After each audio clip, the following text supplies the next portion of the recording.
First Contact Deception. The Valyrian diplomatic vessel Eternal Harmony glided through space with the effortless grace that characterized all ships of the Valyrian Alliance. Its crystalline hull shimmered with bioluminescent patterns, a testament to the 5,000 years of technological evolution that had made the Valyrians one of the dominant species in the known galaxy. On the command deck, High Ambassador Zinfar watched the approaching human ship with a mixture of curiosity and barely concealed condescension.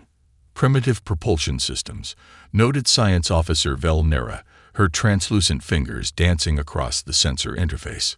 Chemical thrusters supplemented by what appears to be early fusion technology.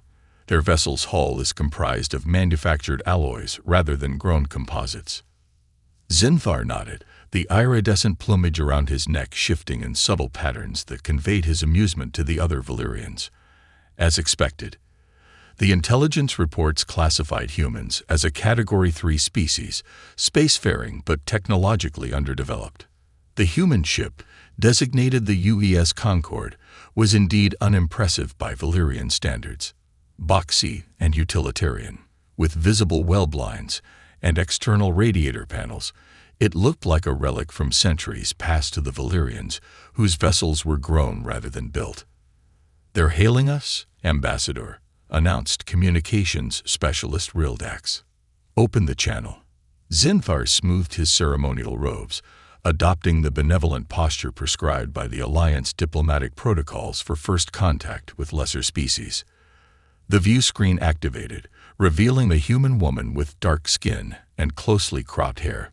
She wore a simple blue uniform with minimal ornamentation, further evidence of their primitive cultural development, Zinfar thought. "Greetings, representatives of the Valyrian Alliance. I am Captain Maya Chen of the United Earthship Concord. On behalf of humanity, I welcome you to our system." Zinfar performed the traditional greeting gesture, his six-fingered hands forming intricate patterns. "Greetings, Captain Chen.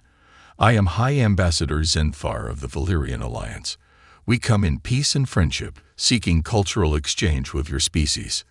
The diplomatic pleasantries continued as arranged, and within hours, a delegation of humans had transferred to the Eternal Harmony for the formal reception. The Valyrians had prepared a grand welcome in their central atrium, a vast chamber filled with exotic plants from 100 worlds and illuminated by floating light spheres. Captain Chen arrived with 5 other humans, all in similar uniforms. Ambassador Zinfar noted their cautious but curious demeanor as they gazed at the alien architecture and technology surrounding them. "Your vessel is truly remarkable, Ambassador," said Chen, accepting a crystal goblet of Valyrian nectar. "We've only achieved interstellar travel in the last century. Your civilization must be incredibly advanced." "Indeed," Zinfar replied magnanimously. "The Valyrian Alliance spans 300 star systems and encompasses 27 sentient species. Our technological development began over 6 millennia ago."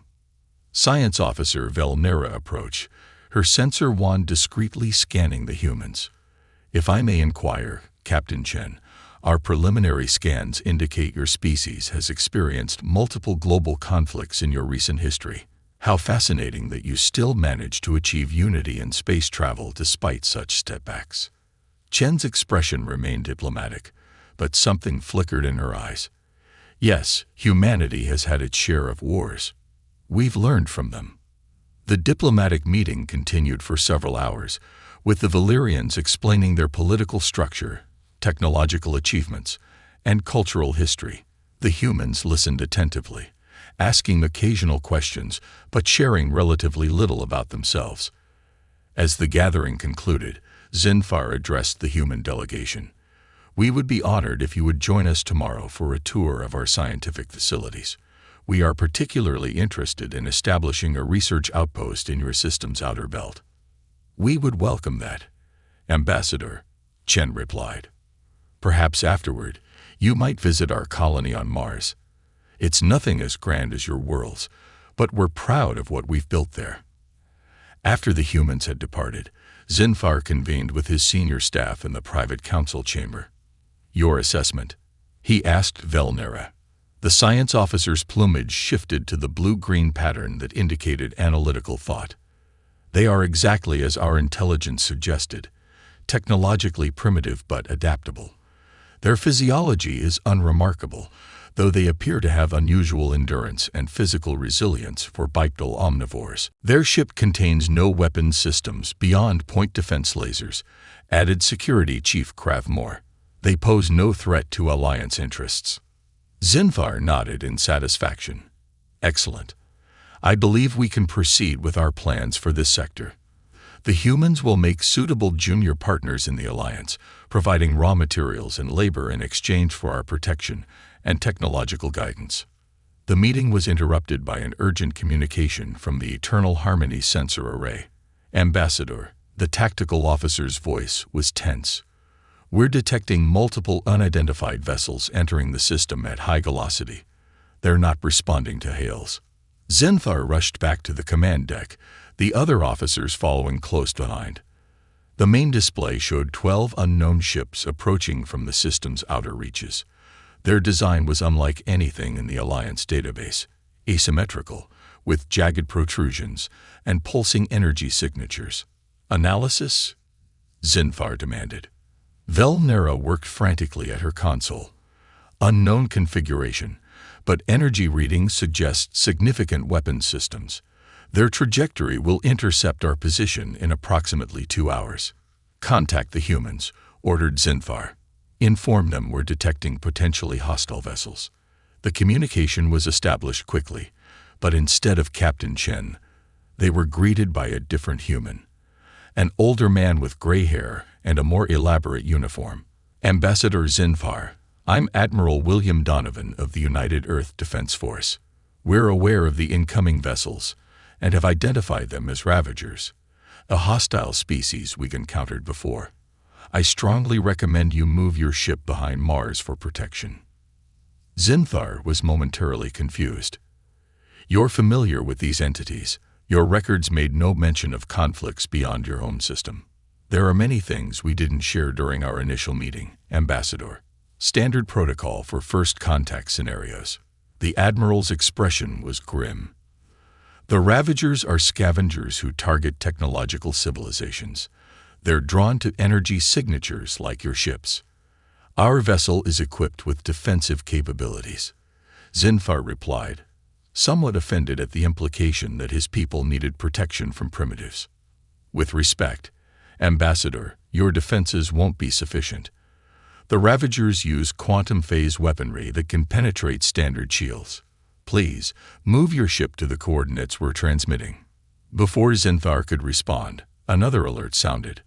The tactical display updated, showing new vessels emerging from Earth's orbit, 3 massive ships unlike anything they'd seen from the humans before. What are those? Whispered Velnera. Admiral Donovan's expression remained steady. That, Ambassador, is the real United Earth Defense Force. The UEDS Thermopylae, Normandy, and Lake Gulf, our battleships. The Valyrian crew watched in stunned silence as the human warships accelerated toward the incoming threat. Unlike the diplomatic vessel they'd encountered earlier, these ships were clearly built for war. Their angular hulls were covered in weapon emplacements, and their engines left trails of blue-white energy as they moved with unexpected speed. I don't understand, Zinfar said slowly. Your civilization is pre-Alliance classification. You shouldn't have this level of military technology. As I said, Ambassador, there are many things we didn't share. The Admiral's tone was not unkind, but firm. Now please, move your ship to safety. We'll handle the Ravagers. As the Eternal Harmony retreated toward Mars, the Valyrians watched their sensors in disbelief. The human battleships were deploying formations and weapon systems that suggested centuries of military development, not the primitive civilization they had cataloged. How is this possible? Zinfar murmured, watching as the lead human ship, the Thermopylae, began to power up weapon systems that rivaled anything in the Alliance arsenal. I believe, Velnera said slowly, we may have severely misjudged the humans. The Ravager ships entered weapons range, and what followed would forever change how the Valyrian alliance viewed humanity. The human battleships moved with precision that spoke of extensive combat experience, coordinating their attacks with devastating effectiveness. The Thermopylae unleashed a barrage of energy weapons that cut through the lead Ravager vessel like it was made of paper. "Those are graviton lance arrays," Cravmore said in disbelief. "Alliance scientists have only theorized such weapons. How did the humans develop them?" As the battle unfolded, the truth became increasingly clear to the watching Valyrians. The humans had deliberately presented themselves as technologically inferior during first contact, a strategy no Alliance species would have considered. They had hidden their true military capabilities behind a facade of primitive diplomacy. And now, as the human battleships systematically destroyed the Ravager fleet with technology the Valyrians had believed was centuries beyond Earth's reach, Ambassador Zinthar realized their calculated error. They had judged humanity by their apparent technology, not by their potential. The galaxy, it seemed, had just become a much more complicated place. The battle that changed everything. From the observation deck of the Eternal Harmony, Ambassador Zinthar and his senior staff watched in stunned silence as the human battleships engaged the Ravager fleet. The tactical display showed energy signatures far beyond what should have been possible for a species that had achieved interstellar travel less than a century ago. "Their weapon systems are operating on principles we've only theorized," Science Officer Velnira said, her voice barely above a whisper. "The focused graviton beams, the phase-shifted shields, the reaction times of their targeting systems.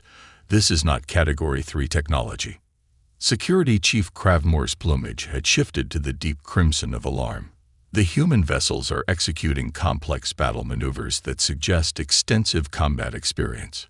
Look at how they're systematically isolating the Ravager command ships." The largest human battleship, the Thermopylae, suddenly accelerated at a rate that seemed physically impossible, positioning itself between a group of Ravager vessels and the retreating Valyrian ship.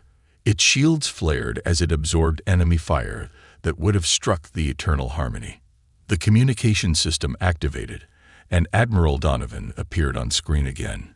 His uniform was now adorned with combat interfaces, and behind him, the human bridge crew worked with practiced efficiency. "Ambassador, we've detected 3 Ravager vessels breaking formation and heading toward your position. The Thermopylae will provide cover, but we need to get your people to safety. Prepare to receive a boarding party." Before Zinthar could object, the display showed a small human craft detaching from the Thermopylae and accelerating toward the Eternal Harmony.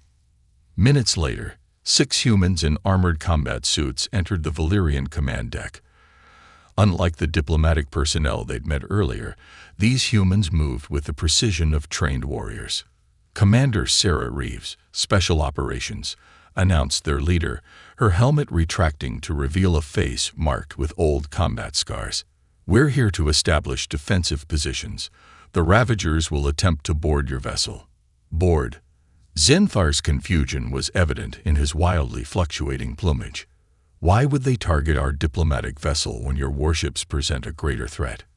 Commander Reeves was already directing her team to key positions around the ship. "Because the Ravagers aren't just after technology, Ambassador. They harvest sentient life forms. Your crew would be a valuable prize for them." This revelation sent ripples of fear through the Valyrian crew. Their species had never faced such existential threats, protected as they were by the Alliance's collective security. "We don't have weapons," protested Cravmore. "This is a diplomatic vessel." One of the human soldiers tossed him a compact device. "Portable shield generator. Stay behind it if you can't fight." The next hour passed in tense preparation as the human team established defensive positions throughout the Valyrian ship. Through it all, Commander Reeves maintained communication with both the human fleet and the Valyrian crew, coordinating their survival strategy with remarkable clarity. Outside, the battle had intensified. The tactical display showed the human battleships executing a complex pattern that had divided the Ravager fleet into isolated segments. The Thermopylae had taken damage, but its weapons systems continued to function at full capacity, systematically destroying any Ravager vessels that approached the Valyrian position. "You've encountered these Ravagers before," Zinthar said to Commander Reeves as they monitored the battle. "Yet there was no mention of them in your historical records that you shared with us." Reeves checked her tactical display before answering. "Humanity learned early on that revealing the full extent of our capabilities or challenges to unknown alien species wasn't prudent.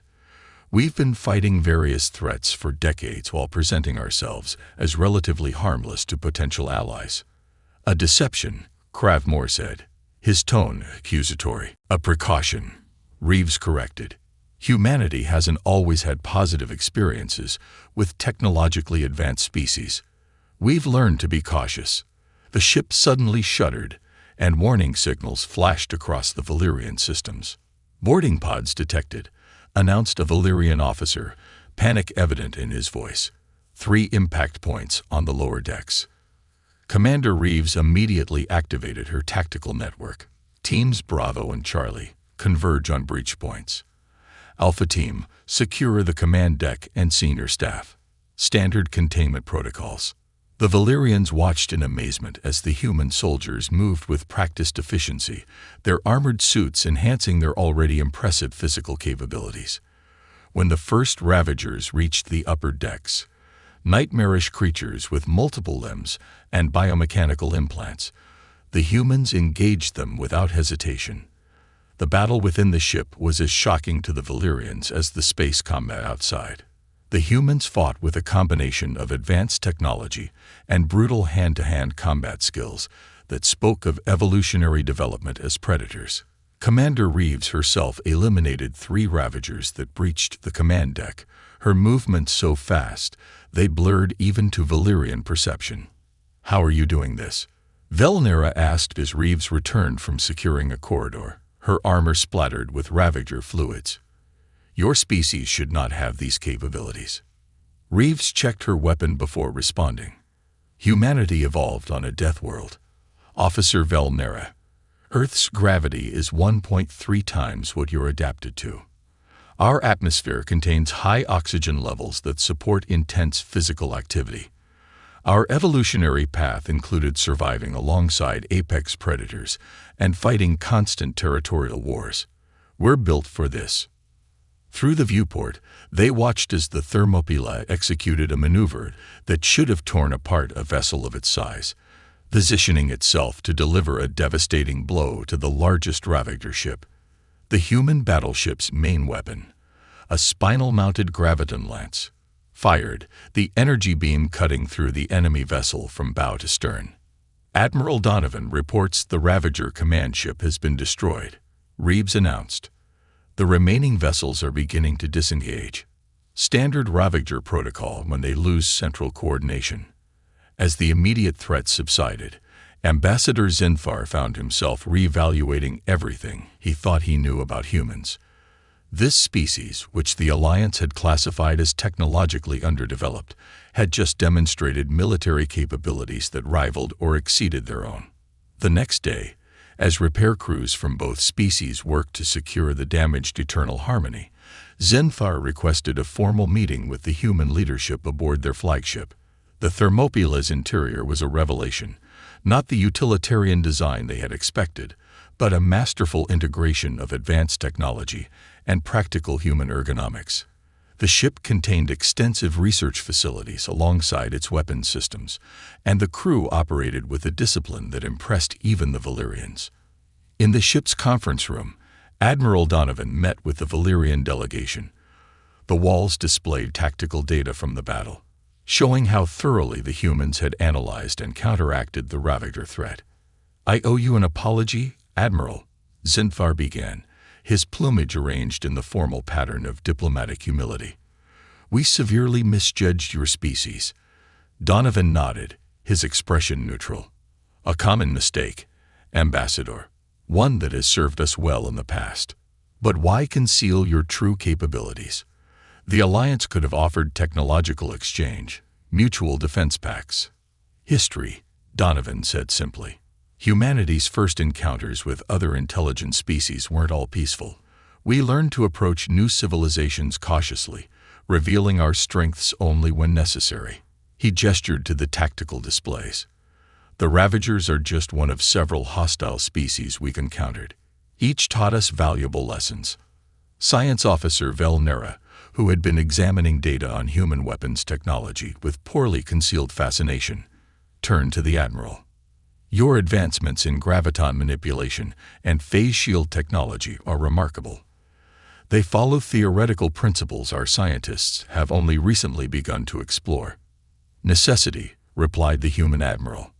Earth was nearly destroyed during our first contact with the Krex Imperium a century ago. We survived by adapting rapidly, developing technologies that our enemies didn't expect from a primitive species. This revelation startled the Valyrians. The Krex Imperium was known to the Alliance as a distant power beyond their borders, one they had carefully avoided confronting.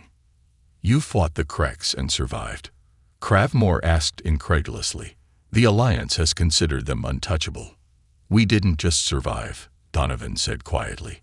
We pushed them back beyond the Perseus Arm. They don't venture near human space anymore. The implications of this statement hung in the air.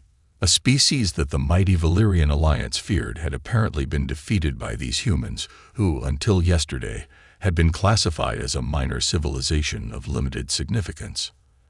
I believe, Zinfar said carefully, that the Alliance's assessment of humanity requires immediate revision. And perhaps, Admiral, it is time for a more honest dialogue between our peoples. Donovan smiled for the first time since they'd met. I agree, Ambassador. But understand this. Humanity's caution isn't just tactical, it's philosophical. We've learned that in this galaxy, respect isn't freely given. Sometimes it must be earned through demonstration of strength. As the Valyrian delegation prepared to depart, they watched a new fleet of human ships arrive from Earth, not just warships but vessels of all types, from scientific explorers to massive colony ships. Humanity, it seemed, was expanding into the galaxy with purpose and preparation. They concealed their true nature not out of deception, Velnera observed as their shuttle returned to the repaired Eternal Harmony, but out of wisdom. Ambassador Zinfar nodded, watching the impressive human fleet through the viewport. A lesson for the Alliance, perhaps. We have become complacent in our technological superiority, categorizing species by their apparent advancement rather than their potential. What will you tell the Alliance Council? Asked Cravmore. Zinfar's plumage shifted to the complex pattern that indicated deep contemplation.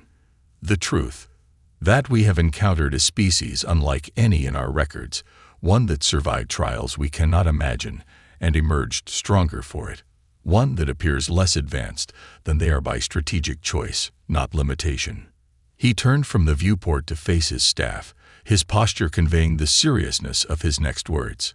And I will tell them that in humanity, the Alliance has not found a junior partner to guide and protect, but an equal whose friendship we should value and whose strength we would be wise to respect. As the Eternal Harmony prepared for its journey back to Alliance space, the humans sent one final message, an invitation to formal diplomatic talks between equals. Attached were historical records they had previously withheld, chronicles of humanity's struggles and triumphs among the stars. The galaxy, as the Valyrians had known it, would never be the same again.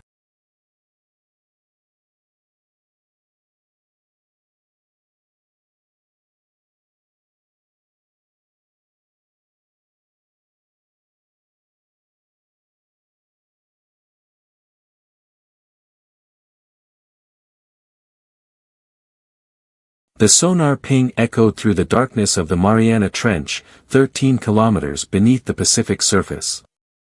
Dr. Sarah Chen watched the readings with growing excitement as her submersible's lights illuminated something that shouldn't exist at these depths, perfectly smooth surfaces that couldn't have formed naturally. "Control, are you seeing this?" she radioed to the research vessel floating far above. "These structures, they're definitely artificial." The massive underwater research vessel, Nautilus, hovered near the geometric shapes that emerged from the darkness.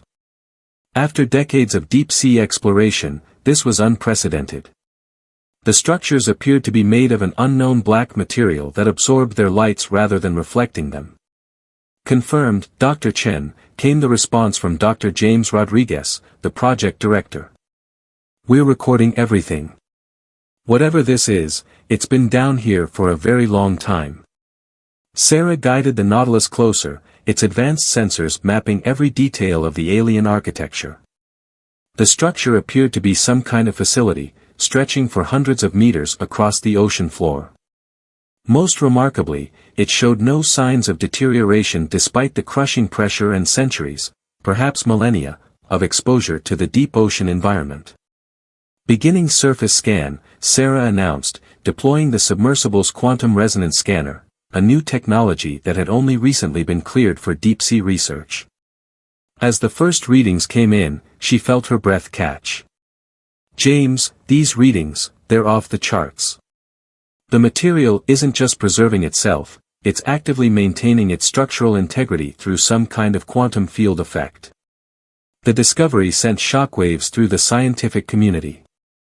Within weeks, research teams from around the world converged on the site.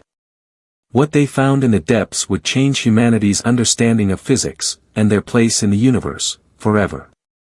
The facility contained laboratories filled with technology beyond human comprehension, but the most remarkable discovery was a vast library of data crystals. It took months just to figure out how to access them, and years more to begin understanding their contents. The crystals contained the technical specifications for a revolutionary form of propulsion, one that manipulated the fabric of spacetime itself. 5 years later, at a classified facility in the Nevada desert, Dr. Chen stood before a prototype engine built from those specifications. The project had required unprecedented international cooperation and resources, but they had done it. They had rebuilt the quantum gravity drive. Final systems check complete, announced Dr. Rodriguez, now the project's chief engineer. All parameters are nominal. Sarah nodded, her eyes fixed on the engine. It was beautiful in its complexity, a lattice of crystalline structures surrounding a core of exotic matter, all contained within a magnetic bottle that had pushed the boundaries of human engineering to create. Begin power-up sequence, she ordered. The engine hummed to life, its crystal lattice beginning to glow with an inner light. Energy readings climbed steadily as the quantum field took shape. When they had first discovered the specifications, many had doubted it was even possible to build with current human technology. But humanity had always excelled at adapting and improving upon existing designs. Field stability at 100%, called out one of the technicians. Quantum coherence achieved. Sarah allowed herself a small smile. They had done more than just recreate the ancient technology, they had improved upon it. Human innovations in materials science and quantum computing had allowed them to increase the drive's efficiency by nearly 30% over the original specifications. What none of them knew was that their success was about to attract unwanted attention. Far above Earth's atmosphere, automated Sentinel satellites that had lain dormant for millennia began to reactivate. The quantum signature they had been programmed to watch for had finally appeared. Across the galaxy, ancient warning systems sparked to life. In the grand chambers of the Galactic Council, alarms that hadn't sounded in thousands of years began to wail. The younger races had finally done what many thought impossible, they had rediscovered the lost technologies of the precursors. Director Chen, one of the junior scientists, called out, "We're detecting some kind of quantum resonance effect. Something is responding to our engine." Before Sarah could respond, every computer screen in the facility began displaying the same message, transmitted through the quantum field itself: "Attention, unauthorized activation of restricted technology detected. Stand by for inspection." The message repeated in thousands of languages, including several dead human tongues. Sarah and James exchanged glances. This was not part of the test protocol. "Lock down the facility," Sarah ordered, her voice steady despite the adrenaline suddenly pumping through her system. "And get me the president. Humanity just announced its presence to the galaxy, whether we meant to or not." As klaxons began to sound throughout the facility, Sarah couldn't help but feel a mix of fear and excitement. Humanity had just taken its first step into a much larger universe, and there was no going back. Whatever came next, they would face it the way humans always had, with determination, ingenuity, and the unstoppable drive to push beyond their limitations. In orbit, the first ships began to appear, massive vessels that seemed to bend space around them. Earth's first contact with alien civilization was about to begin, sparked by humanity's rediscovery of technologies that some believed should have remained lost forever. But if the aliens expected to find a primitive race playing with technology they didn't understand, they were in for a surprise. In the 5 years since discovering the underwater facility, humanity had done more than just recreate the ancient technology. They had begun to understand it, improve it, and make it their own. The quantum gravity drive hummed steadily in its containment chamber, a testament to human determination and ingenuity. Whatever challenges lay ahead, humanity was ready to face them. They had survived ice ages, built civilizations, split the atom, and now they had mastered quantum gravity itself. Sarah straightened her lab coat and turned to her team. Begin data recordings. Let's show our visitors exactly what humanity is capable of. The stage was set for humanity's debut on the galactic stage. And true to form, they had announced their presence not with a whisper, but with a revolution in physics that would shake the foundations of galactic society. High above the glittering expanse of the galactic core, the Council of Elder Races convened in emergency session. The vast crystalline chamber, usually a place of measured debate and careful diplomacy, now thrummed with tension and barely contained panic. First speaker Lysandra, her bioluminescent form pulsing with agitation, addressed the assembled representatives. The humans have achieved quantum gravity manipulation in mere years, not the centuries we predicted. Our containment protocols have failed. The chamber erupted in a cacophony of voices and translated signals. Representatives from 1,000 worlds argued about the implications. Some called for immediate military intervention. Others advocated for diplomatic contact. A few even suggested destroying Earth's quantum technology by force. In the midst of the chaos, an ancient being stepped forward. Administrator Vex, one of the few remaining members of the archival race, commanded attention simply by raising a hand. His species had watched civilizations rise and fall for millions of years. Before we panic, Vex's translated voice resonated through the chamber. Consider what the humans have actually accomplished. They didn't just replicate the precursor technology, they improved it. Holographic displays materialized, showing detailed scans of Earth's quantum gravity drive. The improvements were subtle but significant. Where the precursor design had been brute force, the human version showed elegant efficiency. In 5 years, Vex continued, they've done what other races couldn't accomplish in centuries. Their innovation rate is unprecedented. And most importantly, they did it without destroying themselves in the process. Back on Earth, unaware of the debate raging among the stars, humanity prepared for their next step. At the Nevada facility, Dr. Chen and her team had begun construction of humanity's first true starship. The vessel took shape in a massive underground hangar, its hull incorporating the quantum crystalline lattice that would allow it to manipulate spacetime itself. They named it the Prometheus, humanity's gift of fire to itself. Look at these efficiency readings, Dr. Rodriguez exclaimed, reviewing the latest test data. The quantum field is actually getting stronger as we scale up. It's like the technology wants to work better at larger sizes. Sarah nodded, studying the holographic model of their ship. The precursors built everything to a specific scale. We thought it was about power requirements, but what if it was about resonance? What if they never thought to try it differently because their technology worked well enough as it was? In orbit, cloaked alien observation posts monitored every transmission, every test, every breakthrough. The watchers were simultaneously impressed and terrified by humanity's progress. Observer Captain Nexil, reporting to the Council, couldn't keep the amazement from his transmitted thoughts. They're not just copying the technology, they're understanding it. Their theoretical models are already pushing beyond what the precursor data taught them. They're asking questions the precursors never thought to ask. The council chamber fell silent as his report continued. And they're sharing everything. Not just among their nations, but with their entire species. Every breakthrough, every failure, all of it documented and analyzed by their global research network. They're advancing exponentially because they're working together. First speaker Lyssandra's bioluminescence flickered with concern. The containment protocols were designed to prevent exactly this. No race should advance this quickly. It's too dangerous. Administrator Vex surprised everyone by laughing, a sound rarely heard from his ancient species. Too dangerous. Or too threatening to our comfortable order. Look at their history.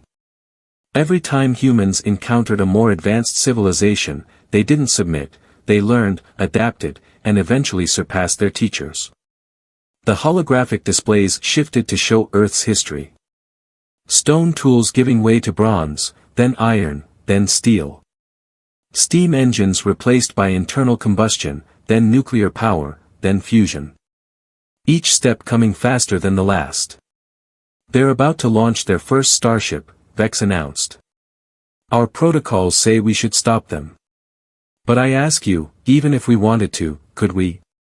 And more importantly, should we? The Prometheus neared completion in its underground berth. Its quantum crystalline hull gleamed under the work lights, the lattice pulsing with potential energy. Humanity's first faster-than-light vessel represented more than just a technological achievement, it was a testament to human cooperation and determination. Sarah stood on the observation deck, watching the final system checks. Teams from 40 different nations had contributed to this project.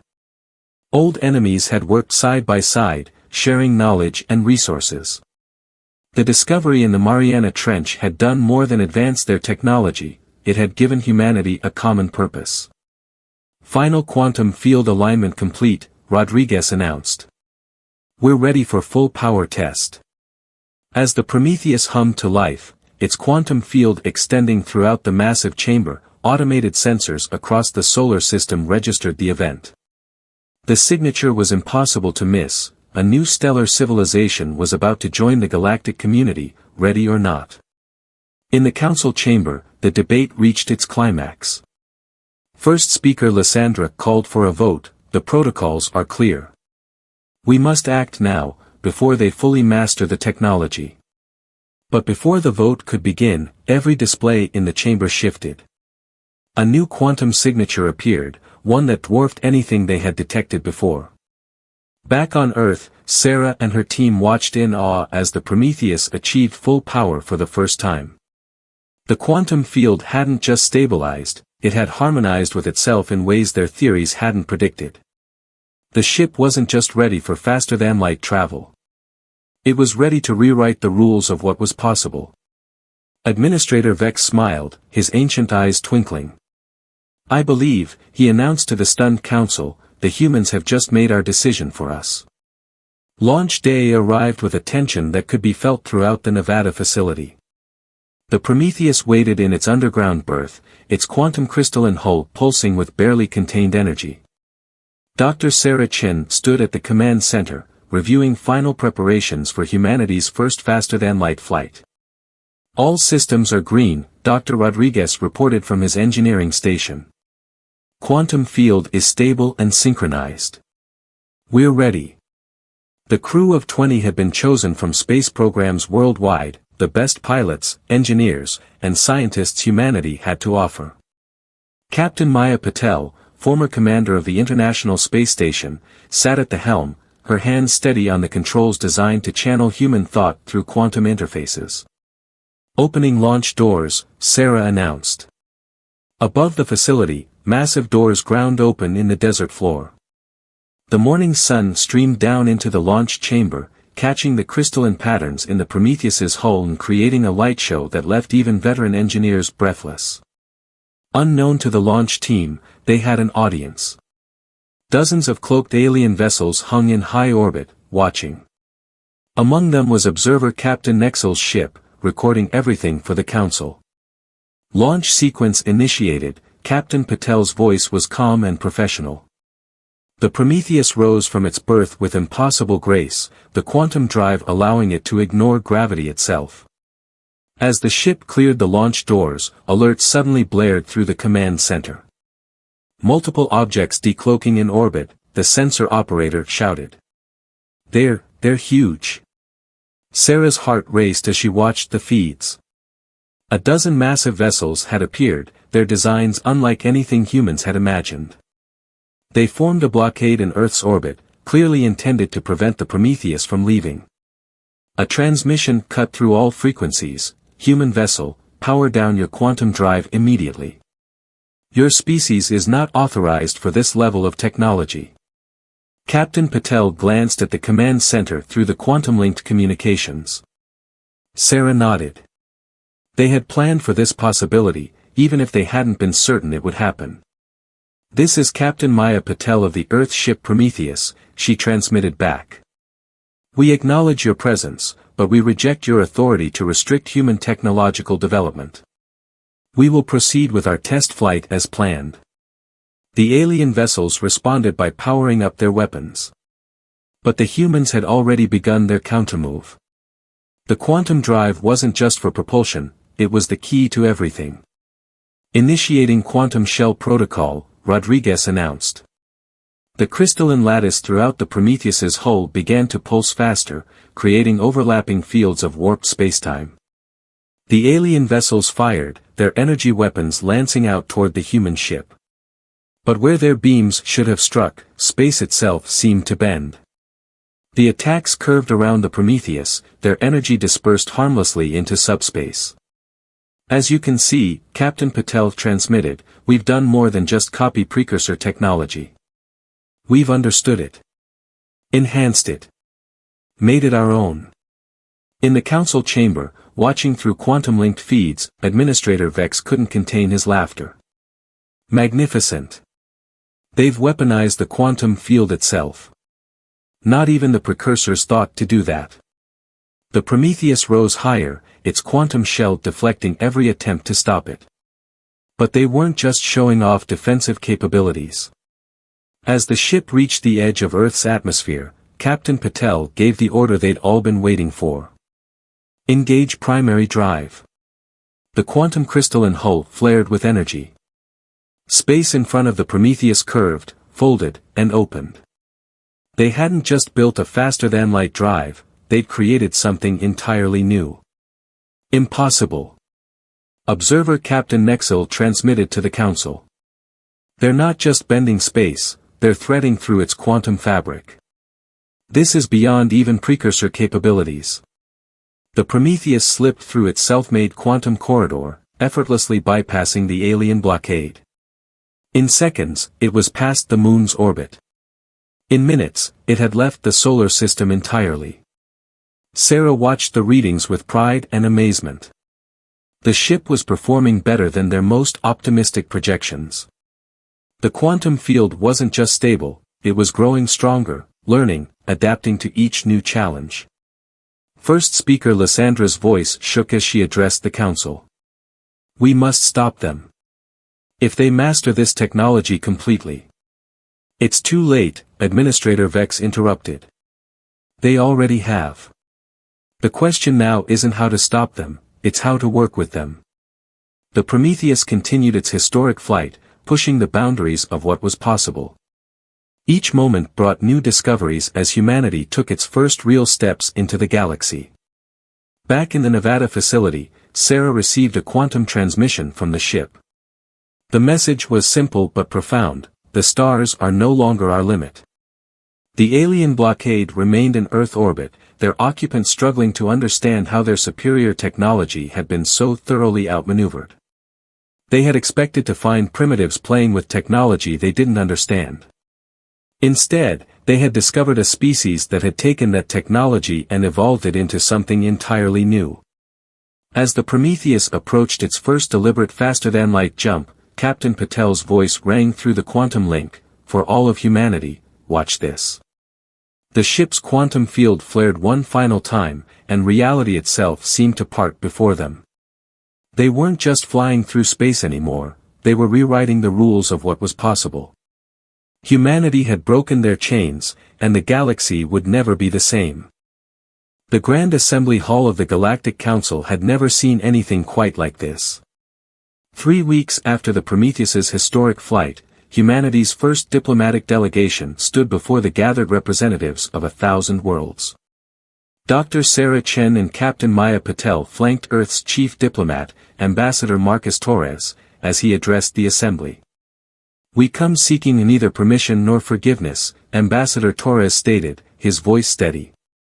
"We come as equals, ready to join the galactic community, but on our own terms." The massive chamber, carved from a single crystal of spaceborne diamond, resonated with murmurs and translated communications. The Prometheus's demonstration of advanced quantum technology had forced this meeting, but no one quite knew how to proceed. First speaker Lyssandra's bioluminescent form pulsed with carefully controlled emotion. "You've violated containment protocols that have maintained galactic peace for millennia. Your species has advanced too quickly. The risks are—" "The risks," Sarah interrupted, stepping forward, "are precisely why we moved so quickly." She gestured, and holographic displays materialized throughout the chamber, showing Earth's history.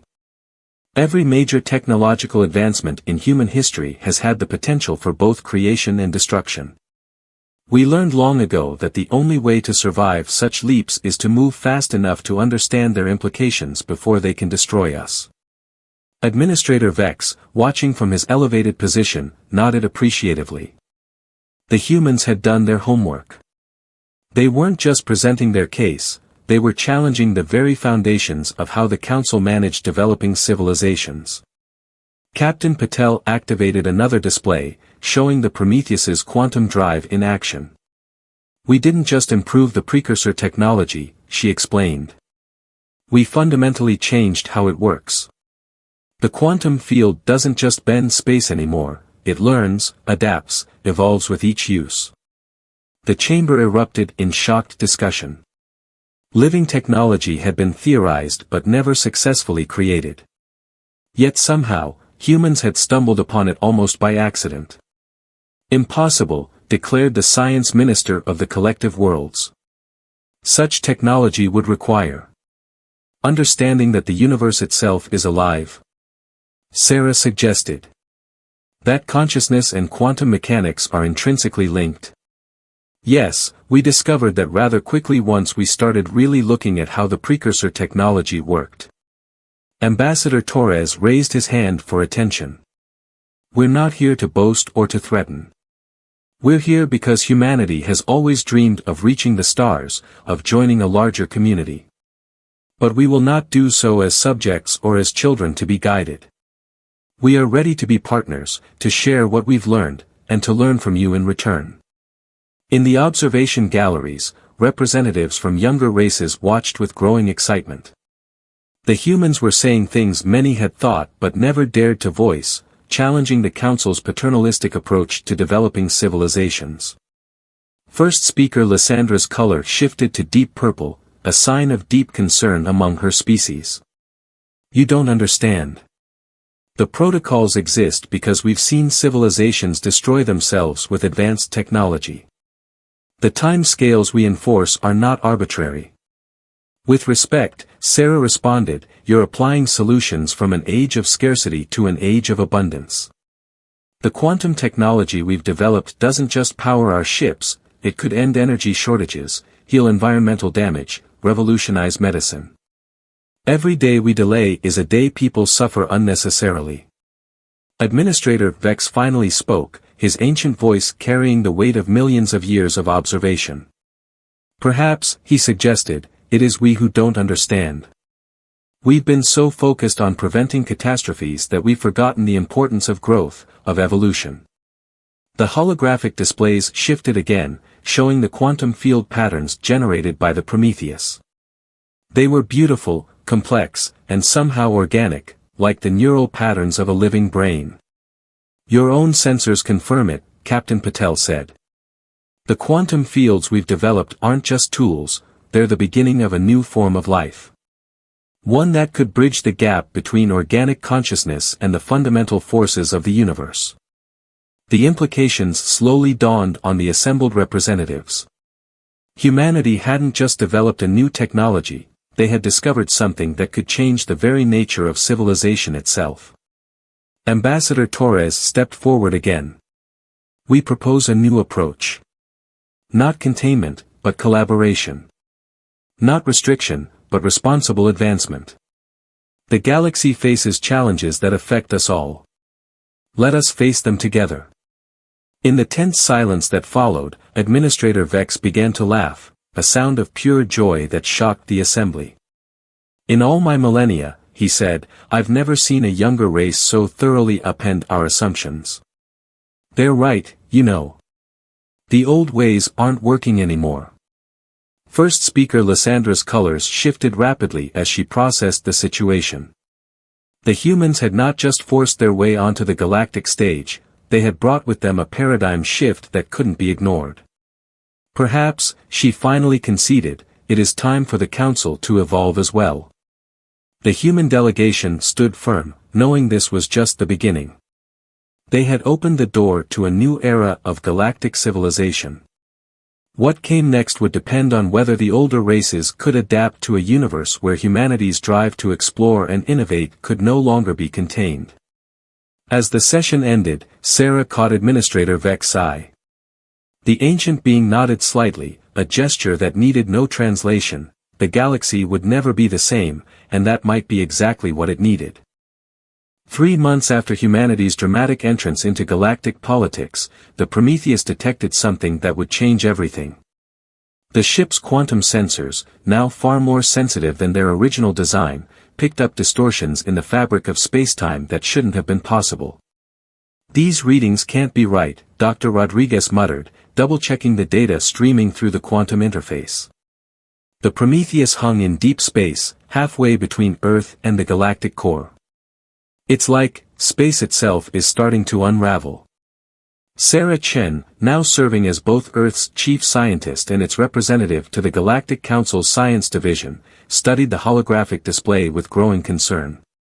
The distortions were spreading, creating a web of quantum instabilities that threatened to tear apart the very fabric of reality. Get me the Council, she ordered. Now. Within hours, an emergency session convened. The Council chamber's displays showed the spreading disaster in real time. First speaker Lyssandra's colors had faded to a pale, frightened blue. The containment field around the Ancient One's prison is failing, she announced, her voice trembling. The beings we sealed away eons ago are about to break free. Administrator Vex rose from his seat, his ancient form seeming to age centuries in moments. We never told the younger races the full truth, he admitted. The precursors didn't vanish, they transcended, becoming beings of pure quantum energy. But some of them went mad with power, threatening to reshape reality itself. We had to imprison them in a quantum stasis field, maintained by the combined power of all spacefaring races. And now that field is failing, Sarah finished, understanding dawning. That's why you were so afraid of humans developing quantum technology. You thought we might free them accidentally. Captain Patel, watching through the Prometheus's quantum link, suddenly straightened in her command chair. Or, she suggested, we might be the key to strengthening the prison. The council chamber erupted in discussion as Sarah quickly explained the human theory of living quantum fields. Our technology doesn't just manipulate quantum energy, it works with it, guides it, allows it to grow and adapt. What if we could use that to evolve the containment field itself? Impossible, the science minister declared. The power requirements alone would be. We'll need every quantum-capable ship in the galaxy, Sarah interrupted. Connected through the Prometheus's advanced field technology. We can create a new kind of containment, not just a prison, but a living system that can adapt to any attempt to break free. The plan came together quickly because there was no choice. The Ancient Ones were already beginning to break through, their impossible powers sending shockwaves through space-time. Thousands of ships from dozens of civilizations converged on the prison's location, forming a sphere around the massive quantum distortion. The Prometheus took point position, its evolved quantum field technology serving as the focal point for the largest coordinated effort in galactic history. Captain Patel's hands moved across the quantum interface as she prepared to coordinate the unified field. "All ships, link your quantum fields to our signal," she ordered. "Don't fight the oscillations, let them flow through the network. The field needs to learn, to grow, to become something new." Sarah watched from the council chamber as the massive operation began. The quantum fields of thousands of ships merged, guided by the Prometheus's advanced systems. At first, it seemed to be working, the prison's deteriorating walls stabilized. Then everything went wrong. The Ancient Ones, sensing the attempt to contain them, struck back with unimaginable power. Reality itself buckled under their assault. Ships began to break apart as their quantum fields overloaded. But the humans had one final card to play. "All ships, shut down your quantum field generators," Sarah commanded. "Let the Prometheus handle the full load." "That's suicide." First speaker Lysandra protested. "No single ship can channel that much quantum energy." "Watch us," Captain Patel replied. The Prometheus's quantum crystalline hull began to glow as it channeled the combined power of thousands of quantum fields. But instead of trying to contain or control the energy, they let it flow, guide it, worked with it as a partner rather than a tool. The ship's living quantum field expanded, growing, learning, evolving at an impossible rate. The Ancient Ones struck at it with reality-warping power, but the field adapted with each attack, turning their own energy against them. In the council chamber, Administrator Vex watched in awe as the impossible unfolded. "They're not just containing the Ancient Ones," he realized. "They're communicating with them through the quantum field itself." The Prometheus glowed like a newborn star as it created something that had never existed before, a quantum matrix that wasn't just a prison, but a bridge between normal space and the realm of pure quantum energy where the Ancient Ones existed. Not containment, but coexistence. When it was over, the Ancient Ones were still separated from normal space, but now by a living quantum barrier that could grow and adapt with them. The Prometheus emerged transformed, its hull now a complex lattice of evolved quantum crystals that seemed to pulse with their own consciousness. In the aftermath, as the galaxy tried to understand what had happened, Administrator Vex addressed the Council one final time. "For millennia, we tried to prevent catastrophe by controlling and containing power. Humanity showed us a better way, not to fear power, but to work with it, to let it evolve naturally, to find balance rather than impose control. The Prometheus's achievement did more than save the galaxy. It marked the beginning of a new age, one where the wisdom of the ancient races could combine with humanity's drive to innovate and explore." The stars themselves seemed brighter somehow, as if reflecting the dawn of a new era in cosmic history. Humanity had proven itself not just ready for the stars, but essential to their future. The age of containment was over. The age of exploration, innovation, and cooperation had begun.